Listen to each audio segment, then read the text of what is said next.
மூர்க்கத்தை sir சீமான் வந்து மூர்க்கத்தனமா ஆவேசமா பேசுறதை நிறுத்திக்கணும்னு சொல்லிட்டு கருணா கட்சியில் இருக்கக்கூடிய மாநில துணை அந்த தேசிய துணைத் தலைவர் வந்து ஜெபசரவணன் வந்து சில நாட்களுக்கு முன்பு செய்தியாளர்களை சந்திக்கும் சொன்னாரு. இது தவறான அரசு, தவறான பாதையில இளைஞர்களை கொண்டு போறதை சொல்லியிருக்காரு. இதை தவிர்த்து ஜெபசரவணன் இல்ல அவர் யாருன்னு கருணா கட்சி இலங்கையில இருந்து வந்திருந்தாரு. கருணா கட்சியுடைய மாநில துணை தேசிய எங்க ஐயாட்ட கேட்போம். ஐயா அப்படி ஒருவர் இருக்கிறதா நான் இன்றைக்கு தான் கேள்விப்படுறேன். இப்போ பேரே நான் இப்போ கேள்விப்படுறேன். இது யாருன்னு தெரியல.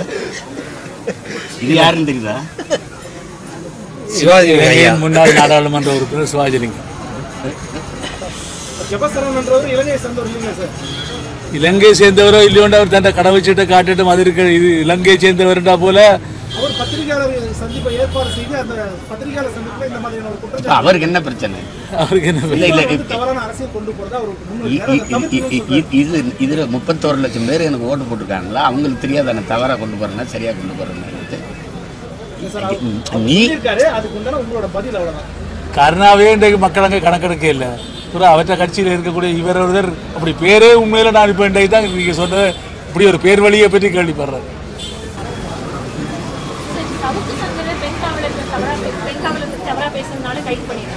சிவாஜி கிருஷ்ணமூர்த்தி மாதிரியானவங்க ராதிகா சந்திக்குமார் பற்றி அவங்களோட குடும்பத்தை பற்றி தவறாக பேசியிருக்காங்க. இது மாதிரி அரசியல் இருக்கிறவங்க, அரசியல் இருக்கிற பெண்களையோ இல்லை பொதுவெளியில் இருக்கிற பெண்களையோ தவறாக பேசினா அது எந்தவித கண்டனங்களும் இருக்க மாட்டேங்குது. அவங்க கைது நடப்பு அந்த மாதிரி எதுவும் இருக்க மாட்டேங்குது.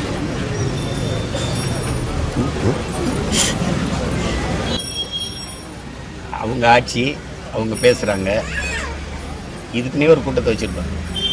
கேடுகட்ட அநாகரிகமான கேவலமான அரசியலை தொடங்கினதே ஐயா கருணாநிதி அவர்கள் தான். உங்களுக்கு வெற்றி உண்டான ஐயா மாதிரி இந்த தீப்பொறி ஆறுமுகம் இந்த மாதிரி ஆட்களையெல்லாம் வச்சுக்கிட்டு கேவலமாக பேசுவோம். அதெல்லாம் இப்போ இவர் வந்திருக்காரு. இப்போ நீங்கள் சொல்கிற சிவாஜி கிருஷ்ணமூர்த்தியா, அதை தான் அன்னைக்கு முதல்ல கேள்வியாக எழுப்பினேன். இதெல்லாம் நான் எடுக்க மாட்டேங்க, ஃபெலிக்ஸை போய் கைது பண்ணி போட்டிருக்கீங்க அப்படின்னு. அது உண்மையிலேயே ஃபெலிக்ஸ் நாகரிகமான ஊடகவியலாளர். அவர் ரொம்ப கருத்தை எடுத்து வைப்பார் ஒழிய கேவலமாலாம் தர்க்கம் செய்ய மாட்டார், பேச மாட்டார். அவரை கைது பண்ணதெல்லாம் வந்து கொடுமையிலும் கொடுமைன்னு தான் நான் சொல்கிறேன்.